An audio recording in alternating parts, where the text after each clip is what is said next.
নমস্কাৰ, মোৰ নাম ৰিজাল্ট কৰিম। মই আজি কেইটামান কথা বহুত গুৰুত্বপূৰ্ণ কেইটামান কথা ক'বলৈ আহিছোঁ, যিকেইটা কথা হয়তো আপোনাৰ জীৱনত এদিন নহয় এদিন উৎফুল্লিত কৰিব পাৰিব। মোৰ প্ৰথম কথাটো হৈছে, সমাজত আপুনি কি পাইছে কি পোৱা নাই ইয়াৰ মূল কাৰণ নহয়। সমাজত আপুনি কি কৰিছে, আপুনি কি কৰিব, আপোনাৰ ভৱিষ্যত লক্ষ্য কি, সেয়া হ'ব মূল উদ্দেশ্য। সমাজৰ প্ৰতিটো মানুহক আপুনি ভাল পায়, মূল কথা এইটো নহয় যে সমাজত আপুনি কিমানজনক ভাল পায়। মূল কথা এইটোৱেই যে সমাজৰ প্ৰতিজনে আপোনাৰ প্ৰতি কিমান ভাল পাইছে। প্ৰত্যেকটো সমাজৰ মানুহৰ লগত সদায় মিলা প্ৰীতিৰে হৈ থাকিব লাগে, আৰু মিলা প্ৰীতিৰ মাজত আন্তৰিকতাটো লুকাই থাকে, আৰু সেই আন্তৰিকতাটো নিজৰ মাজত ভগুৱাই ল'বলৈ সকলোৱে চেষ্টা কৰিব, আৰু যাৰ ফলত কাৰো লগত কোনো ধৰণৰ কাজিয়া নহয়। আৰু আমি বিচাৰোঁ আমাৰ সমাজখন যাতে সুন্দৰ এখনি ফুল বাগিচাৰ দৰে হ'ব পাৰে। ফুল বাগিচা ইমূৰৰ পৰা সিমূৰলৈ চালেও ধুনীয়া লাগে, ইফালৰ পৰা সিফালেও চালেও ধুনীয়া লাগে, ওচৰৰ পৰাও ধুনীয়া লাগে, দূৰৰ পৰাও ধুনীয়া লাগে। ফুল সদায় ধুনীয়া।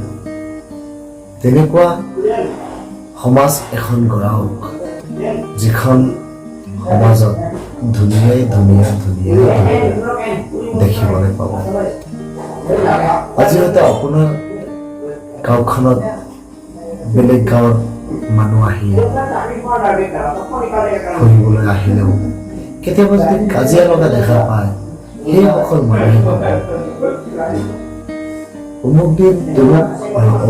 অমুক এটা গাঁৱত গৈছিলোঁ, তাতে দেখা পালোঁ বহুত খালি কাজিয়াই কাজিয়া, তাৰ মানুহবোৰ বহুত বেয়া। এইটো কথা শুনিলেও আপোনাৰ লাজ লাগিব। গতিকে সমাজৰ প্ৰতিটো মানুহৰ লগত আপোনালোক মিলা প্ৰীতিৰে থাকক আৰু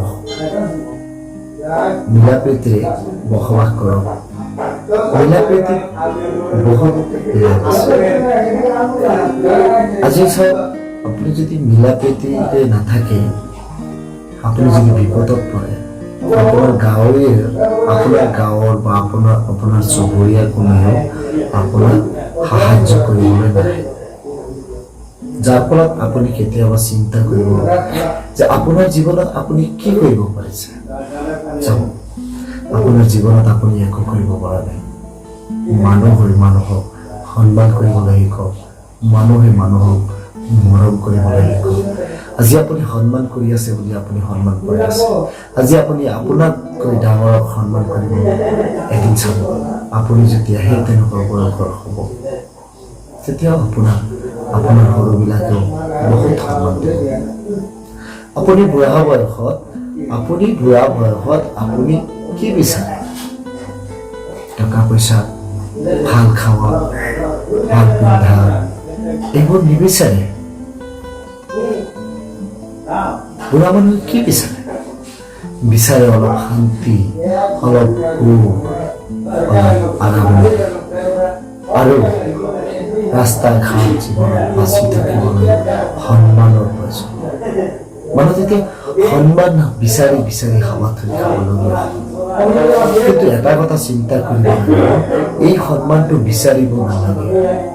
সন্মানে আপোনাৰ ওচৰলৈ আহিব যেতিয়া আপুনি আনক সন্মান কৰিব, মৰম কৰিব, সৰুক মৰম কৰিব।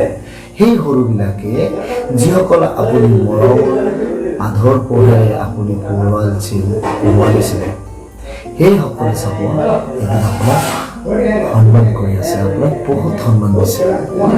গতিকে আজি আপোনাৰ গাঁৱৰ সৰু মানুহবিলাক আপুনি এই বুলি গণ্য নকৰিব যে এইবোৰতো মোতকৈ হয়, কিন্তু আপোনাৰো সময় আহিব এই সৰুকালৰ সময়ত কি কৰিছিলে, কি খাইছিলে, সকলো কথাবোৰ মনত আহে, কিন্তু উপায় নাই, তেতিয়া একোৱেই কৰিব নোৱাৰে। গতিকে সন্মান কৰিবলৈ শিকক, সন্মান কঢ়িয়াই আহিব পাৰিব। এই আমাৰ মূল কথা আছিল। আৰু আজিৰ মূল কথা যদি কোনোটা ত্ৰুটি হৈ থাকে, মোৰ সৰু ভাইটি নাইবা নিজৰ সন্তান বুলি মোক ক্ষমা কৰিব। নমস্কাৰ।